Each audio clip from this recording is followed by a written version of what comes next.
For a lot of people, the Super Mario Brothers movie is their most highly anticipated release of the year. Chris Pratt as the voice of Mario, all these other different actors coming into play, all these different people in the Mario world. And that's why, when you look at the box office numbers, it's projected to be one of the highest grossing movies of the year, and especially of what we've seen so far in 2023. But the review embargo lifted today for all of these movies, and it doesn't look good, at least from the critic side. Now, of course, the critics, how seriously do you take them? That's always up to you. Just because critics don't like something doesn't mean anything. In fact, sometimes that's a key to people that maybe they might actually want to go and see this. But right now, the critics are weighing in on Mario, and they're not the biggest fans. You can see 55% on Rotten Tomatoes. I think it debuted at like 48 or 46%, has continued to creep up. But when you do look at the reviews, even some of the negative reviews still have people wanting to go see it. But there's no doubt that there is a ton of hype for this thing. Mario movie's opening box office predicted to be the biggest of 2023 so far, an estimated $225+ million worldwide opening. And, definitely expected to make over $100 million domestically, and obviously a good chunk of change internationally as well to get to that 225 number. That stupid Nissan ad came out of nowhere, super distracting. It's done. It's gone now. It's done. All right, but let's take a look at some of these reviews. Again, extremely mixed reviews for this movie right now. Some of the common things that we've heard. There's been some positives, been some negatives. One of the common things we've heard, it's an extremely simple movie, like to the point of maybe that's a flaw. I don't have any problem with simple stories. Top Gun Maverick, simple story. Avatar 2, kind of simple story, but really resonates with a lot of people. This one, they're saying the plot's a little bit more paper thin than a simple story like those. And that it could be geared a little bit more towards kids than some of these Illumination movies are. And there's nothing wrong with that. There's nothing fucking wrong at all with a movie like this being made for kids. It's sad right now, the lack of options that are actually out in the theaters for children to go to. You see these things that Disney's pushing out with the woke agenda, with the woke propaganda, that obviously parents don't want to take their kids to that. But when you have Illumination, the same people that do the Minions movies, those movies certainly are appealable not just to kids, but also to the adults that are taking their children there. That's one of the reasons they do so well in the box office. A lot of people hoping that the Mario movie kind of captures that feel. But right now, it looks like the critics are a little bit split on how they feel about it.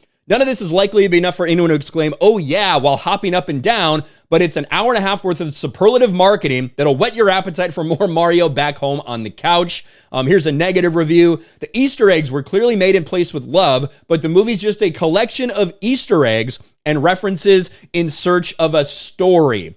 This guy loves it. Super Mario Bros. Movie's utterly perfect, and I've never wanted to go back and revisit the video games more. That's good. That's definitely what they want to hear. Love letter movies aren't easy, but this feels more than just a highlight reel of why we love the games. It's a solid one as well. Now, here we have Grace Randolph. Grace Randolph, not a big fan of this movie, which encourages a lot of people actually to go see it. Totally inaccessible for non-fans of this Super Mario game from Nintendo. Fans might even have a hard time with the non-existent, antiquated, and somewhat offensive story. You gotta wonder what the hell that is.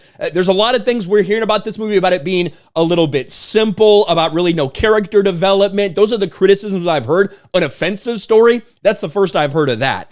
Shocking misfire for Illumination. The only bad movie they've ever made. Here's another negative review. All that pristine computer animation is akin to polishing, well, what Mario finds in pipes during his day job. Now, again, a lot of the ones that have come in recently are pretty positive, so let's go and see what some of the more negative ones are. Whatever fan service thrills we might get from seeing those familiar pneumatic pipes and bullet bills retrofitted for the big screen fall away fast when there's nothing else to prop the thing up. This is a 1 out of 5. That's a bad review. The Super Mario movie barely feels like a movie at all. In fact, it often feels as though you're watching someone play a video game badly too. It functions more of a checklist of nods to the games than a narrative feature. So definitely mixed. Mixed is the definitive definition of what the reaction to this has been. 55% from the critics.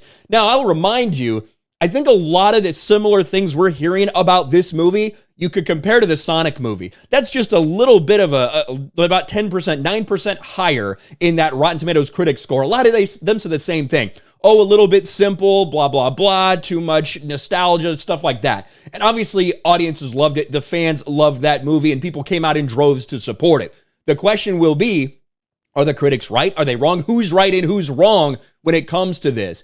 Now, the people that I've heard talk about it makes me a little bit worried because I'm excited as hell for this thing. I wasn't necessarily digging it with the first trailer they had, the first little glimpse I heard of Chris Pratt's voice, but the more I've heard him talk about it, the more I've seen of the movie, the more excited I am. I am going to see it tomorrow afternoon. I'll do a review probably over on RK Outpost Live when I get done with the movie.